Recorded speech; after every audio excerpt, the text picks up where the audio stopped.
So regardless of whatever the tensions were, you know, ultimately they're coming back, and they come back on April 3rd, 1968.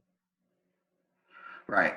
And, you know, he gets to the Atlanta airport that morning with the senior team of the SCLC, and there's a bomb threat on his plane, and they're supposed to evacuate. And maybe an hour later, they're able to reboard, and they arrive in the city of Memphis. He's met at the airport. He's receiving still large amounts of criticism from the march the week before. There's even someone who speaks out, why aren't you staying at the historic Black Lorraine Motel, which he eventually checks into several minutes later. But, you know, you could just sense, if you watch, there's this footage in our MLK 50 exhibition, A Legacy Remembered. If you watch the footage of him being interviewed at the airport, you can just see the fatigue and just the mental and emotional exhaustion that you could really just see built up for the past 12 years. He arrives at the Lorraine, and he's not feeling well. You know, he meets with clergymen at the Centenary United Methodist Church. He served an injunction that he was already expecting at the Lorraine. And then Memphis, known for its bipolar weather, it goes from being sunshine to tornado warning.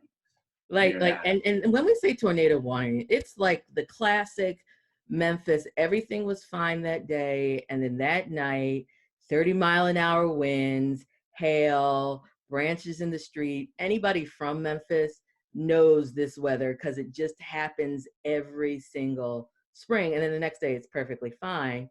And, you know, you have to imagine, for someone from Atlanta not familiar with our crazy weather patterns here, it's a little disturbing. And so I get why he was like, no one's coming out. Andrew Young, Ralph Abernathy, Jesse Jackson, go in my stead. I'm not feeling well. Let him know I'm behind him, and I'll see him later. I'll see him at this thing on the 4th or whenever we get to it. But to his surprise, and I think that to everyone on his team's surprise, they go into Mason Temple. Mason Temple's packed, you know, and I think that's a great statement. Memphis showed up. Memphis showed up to hear what Dr. King had to say on April 3rd, and in a big way. And I think one of the reasons it was at Mason Temple is it's African-American church, and it's one of the larger venues in the city at the time. And so that's why it made sense for him to be there. And then Ralph Abernathy's like, hey guys, hold on a second. How genius was that, though, to recognize that this was his audience, this was his moment. And either of them, with great orators that they were, meaning Ralph Abernathy, Andy Young, and Reverend Jackson, they knew, given the mood in the temple on that night, with the thunder roaring outside, and all of the negative press that he'd been receiving, as you said, Memphis still showed up. He was still Dr. King, and the genius of Ralph Abernathy of encouraging him. You know, it's almost as if Dr. King is in the boxing ring, and he's like, you know, you still got it. You're still the man. Come on. No, he's that guy. And, and that's what. And Dr. King needed to hear that night, and he comes, and all the profound speeches, you know, and just the build up. The 30-minute long intro that Abernathy. Can we talk about that for a second? Because my father's a minister, so I can talk about Baptist ministers, right? So first of all, we're celebrating the discernment of Ralph Abernathy, of like calling him up and be like, dude, and I get the hemming and hawing, but like, nah, man, this is you. No, I don't know. No, this is you. No, I don't know. Man, if you don't get up there and get a taxi, all right, man, I'm on my way, bet, you know? And then he gets there, and it's like, okay, I get you trying to let him like catch his breath, but a 30-minute introduction for Dr. Martin Luther King, like not 10 minutes, like not 5 minutes, not 10 minutes, not 50, 30 minutes of an introduction to Dr. King. Like, that's like hyper than the most hype man ever in life. Right. Yeah.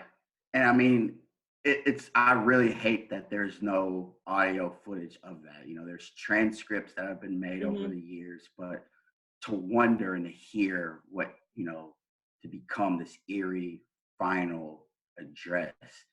Um, I mean, what I would have given to have been there in that audience that day, you know, being in the audience at the Mason Temple 50 years later, you know, just listening to all the incredible people who were part, you know, you could still feel the same emotion and spirit 50 years later that we could have. And even walking in the Mason Temple today, completely quiet, just looking around and looking at where he stood and sat. But you know, I think out of all the speeches that he's delivered in his short life, still to this day, the Mountaintop has the most significant impact on me. And you know, being privileged and honored and humbled to work at the National Civil Rights Museum every day, you know, I hear that speech once or twice a day, At and least, at least. at least, and every single time, the hairs on my back still stand up. You know, talk about the lead up of that speech when he's finally introduced to the podium. I mean, you get the most hypest hype man ever to like get everybody excited. I mean, people were already excited, but you do all of that, and then he gets up there, and the speech is largely improvised. You know what I mean? Like he kind of has a text, but when you listen to the Mountaintop speech, if you have the opportunity to listen to it in full, this is where I feel like his whole career comes together in one moment, in one serendipitous, divine moment, right? Where he's talking about, he talks about the Good Samaritan, and he's like, the issue is, each of the priests or groups that passed by, wondered what was in it for them, and it's the same thing with the sanitation worker. Well, the Good Samaritan said, it's not what's in it for me, it's what's better for him. So if I ignore the sanitation workers, what else am I ignoring? What are the implications of that? And then for him to do that whole, if I had sneezed, the last 5-minute piece is so powerful, because essentially what he does is he looks at the stabbing that happened to him in Harlem in 1957, and how the woman who was mentally ill stabbed him in the chest, and it almost punctured his aorta. And if he had sneezed, it would have punctured his aorta. He would have bled to death. His lungs would have filled up with blood, and he would have passed away. And he talks about all the things he would have missed. That's 1957. So that's 58. I think it was 58. Yeah. But so it's before the sit-ins, it's before March on Washington, it's before Selma, it's before Albany, it's before all these key moments. There's a whole legacy that we would be missing. And for him to reflect on it, I think that's what gives it, in addition to his skill, that's what gives it its grounding, that this is such a profound reflection on a life well lived.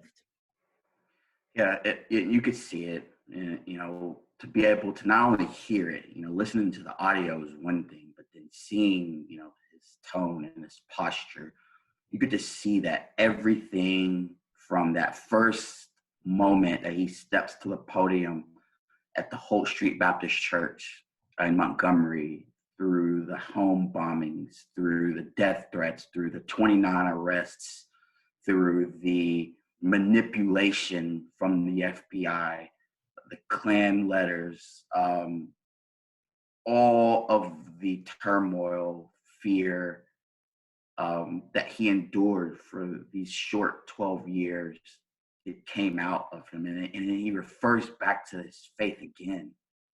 You know, Well, and I think that's what grounds him, right? You have to stay grounded in that. One of the things that I think is also important to look at about April 3rd is, you mentioned before, he's tired, right? I think people forget this work is exhausting, this sort of fighting for justice, fighting for right, and not everybody getting the purpose of what you're doing. is exhausting, but to still, through that fatigue, find the thing to lift you up and push you forward, I think is really compelling. Yeah. And I'm just, again, I'm just reflecting back to this, hearing him at the end. You know, and the words that stick out to me is that he says, "I may not get there," when he really wants to say, "I know I won't get there." Right. You know, and he's still leaving his audience and the people he's addressing that same type of hope that he's given to a generation of Americans, specifically people of color, that, you know, even if I'm not here, someone can pick up the torch and carry on uh, this job to sustain freedom, justice, and equality for all men and all women of our country. And so, you know, leading into him preaching that fear of death out of his soul, he's in the complete opposite mood the next day on Thursday, April the 4th.